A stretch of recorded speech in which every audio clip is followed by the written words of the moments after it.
শিশু বাচ্চারা সেদিনকে তারা রাজপথে এসেছে, কোথায় ছিল জানি না, এটা আপনারাই বলেন। মিডিয়ায় আমরা শুনি কোথায় তারা ছিল। তারপরে তারা এসে এই বিএনপির চেয়ারম্যান জনাব তারেক রহমানের যে জনগণের ভালোবাসা থেকে তারা পাগল হয়ে গিয়েছে, জনগণের ভালোবাসা থেকে তিনি পাগল হয়ে গেছে। তারা আবার একটিবার কি চিন্তা করে, যদি তারেক রহমান সাহেব বাংলাদেশে না থাকে, তাকে যদি মেরে ফেলা হয়, তাহলে এই বাংলাদেশের নেতৃত্ব দেওয়ার মতো আর কোন মানুষ থাকবে না। জিয়াউর রহমানের সন্তান তিনি দেশ নেত্রী বেগম খালেদা জিয়ার সন্তান।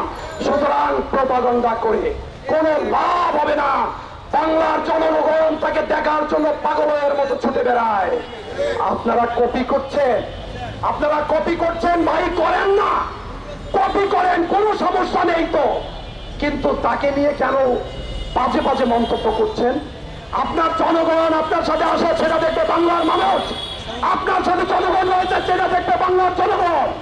কিন্তু আপনারা যাকে তাকে নিয়ে মন্তব্য করবেন, যিনি বাংলাদেশের কথা পাবেন, যিনি জনগণের কথা বলেন, যিনি বাংলাদেশের সার্বভৌমত্বের কথা পাবেন, তাকে নিয়ে উল্টা পাল্টা কথা বলবেন। তার সৈনিকেরা এই ছবিতে বেঁচে থাকতে এটা হতে দেব না, প্রয়োজনে শহীদ হব, কিন্তু রাজপথ ছেড়ে যাব না এবং সত্য ন্যায়ের পক্ষে থাকবো, কথা বলবো।